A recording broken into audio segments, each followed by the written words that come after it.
everybody, welcome to my first interview. This is Sal Lizard, better known as Vampire Santa, and I'm going to get a couple of questions in with him. First off, thank you for your time. Well, thank you. I always enjoy an opportunity to talk to folks and certainly to be interviewed, because it's important that people get to know me. So how did the idea for Vampire Santa come about? Well, I've been a Santa for over 20 years. As a matter of fact, I have a book coming out in November called Being Santa Claus, and it's about the very legitimate Santa business that I do.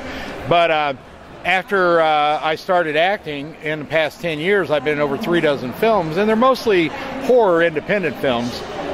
So when I started getting invited to these conventions to sign autographs, let me take my teeth out for a second. It makes it so much easier to talk. So it's hard to talk with those. Oh, yeah, yeah. Well, I just bought them yesterday, and so I'm still getting used to them. But I replace my teeth all the time. But anyway, in the past 10 years, I've been in over 36 films, and most of them have been horror independent films. So once they started inviting me to these things, people would say to me, "What's Santa doing at a horror convention?" So after a while, I said, you know what? If everybody's going to see me as Santa, I'll embrace my Santa. And I brought in some of my regular Santa photos to sell, but I still said I need to scary Santa up a bit. So I had the lenses from my comedy zombie character, and I had the teeth from a pilot that we shot where I played an elder vampire. So I just put them together, wore the Santa suit, and it took off like crazy. And now I actually have 2 film screenplays being developed around my Vampire Santa character and a comic book. Yeah. Are you writing the screenplays yourself, or no? Okay. I'm not a writer. I'm an actor. All right. You know, so yeah, other people are doing it, and I know I'm really excited about the one that I know about, where Santa is actually a good guy. He just happens to be Santa, but he got turned because he went in the wrong house in Austria many hundreds of years ago, and which explains why Santa, you know, is immortal and does his best work at night. But that's actually quite logical. Yeah, and as he travels about looking at, checking his naughty and nice list, when he sees somebody abusing children, like giving them drugs or bullies or something like that, all of a sudden his teeth pop out, his eyes turn black, and it's lunchtime for Santa. So he's more like a good vampire, like you see in True Blood, right, as opposed to the normal Nosferatu type of. Well, he vampire. loves children, you know, and so anything that threatens children, he vamps on. Now he doesn't love children, right? I mean, not in okay. that, With these types of movies, you can never tell. So well, it's none of that stuff. I'm not accusing you of anything. And it's not like he loves them sautéed with onions either. I mean, he actually thinks children are sweet and innocent. And you know, when I'm a Vampire Santa, what's funny is a lot of children will come up and sit on my lap. And somebody said to me, they go, "Doesn't that freak him out?" And I go, "Not really, because children, especially the younger they are, they don't see the evil in people, which is what makes them so vulnerable."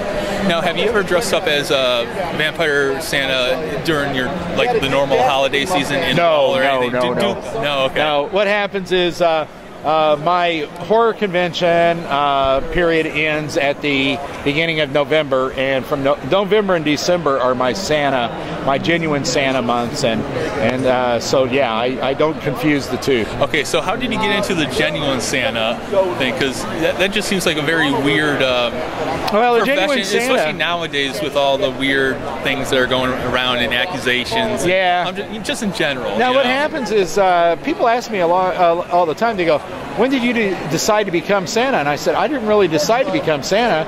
At one point, Santa became me, because as I was growing up, people started seeing me as Santa, and it was about a little over 20 years ago that a radio station hired me.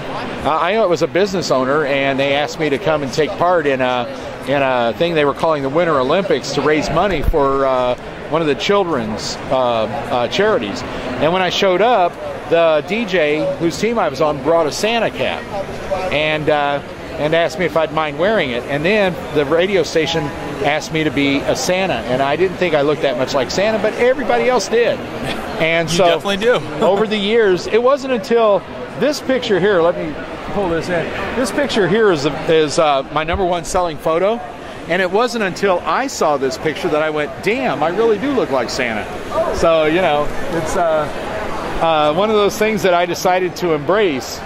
The only downside to it is that girls flirt with Santa, but Santa doesn't get lucky because they say, you know, flirting with Santa is fun, but sex with Santa is weird. Well, at least that's what my 4 ex-wives told me. All right, well, that answers my question about Mrs. Santa. Oh, yeah, I found that when you marry a... What rating is this thing, anyway? R. Because Go ahead. I found that when you marry a woman and take her to the North Pole, she becomes a frigid bitch. Now, have you ever had happy adult fun time as Vampire Santa? Oh, yeah. As a matter of fact, you know what happens is when you look like Santa, I do stand-up comedy also. And when you look like Santa, what happens is you can't do blue humor. People get upset about it, especially women. A little simple joke, like one time on stage I said, you know, I would imagine it would be hard to be the real Santa because you'd have to figure out what to give nice girls. Naughty girls are easy. They just want more batteries. But that actually offended a lot of the gals in the audience that I would say that. So, you know, what happens is I found that one time I was dressed up as a zombie and I was working outside of a graveyard in one of those haunted attractions that pops up at Halloween. And I was dressed up that way, and this girl was crying hysterically because she was frightened so badly in the House of Horrors. That's horrors with 3 R's. And what happens is I thought, you know, since I do stand-up comedy, I'll try to calm her down. So I went over and called myself Gus the Gravedigger and started just telling her jokes from a zombie perspective. And after a while, she started laughing, and people said, oh, you should do that all the time.